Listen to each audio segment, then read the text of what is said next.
Hello there, young YouTuber. Welcome once again to the YouTube Book Club, where we're currently reading Good Omens by Neil Gaiman and Terry Pratchett. So without any further ado, let's get down to business. This video is primarily for those of you who've read to about page 300, however might also be enjoyed by those of you with a masochistic love of spoilers. You have been warned. So this book continues with the brilliance it started with. The four horsemen, or to put it more accurately, the four motorcyclists of the apocalypse, have ridden forth.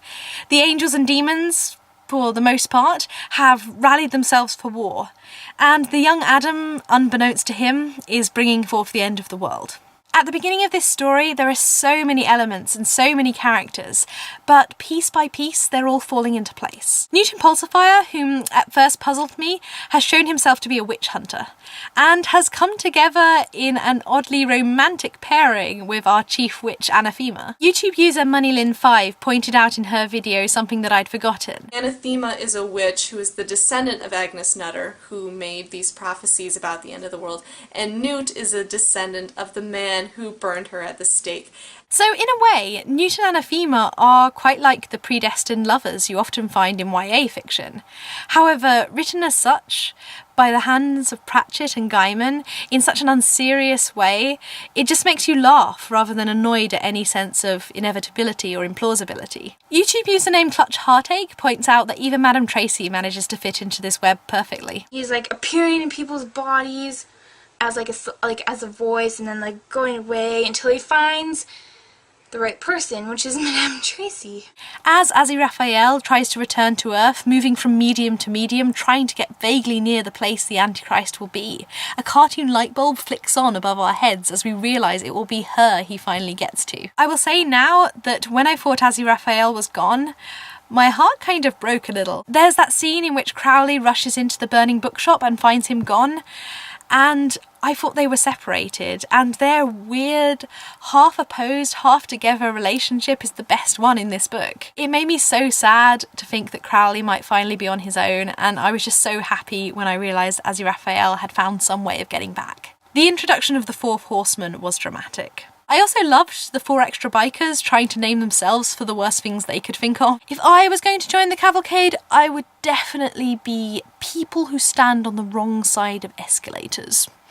I loved the way in which Adam finally started to use his powers by making a boatload of conspiracy theories true. So many people after my last video confessed that Adam and the them were their favourite characters. And Pepper especially. Another set of characters whose interactions I'm really enjoying are Adam's group of friends who call themselves the Them with a capital T. I loved the Them. That's the gang of the Antichrist.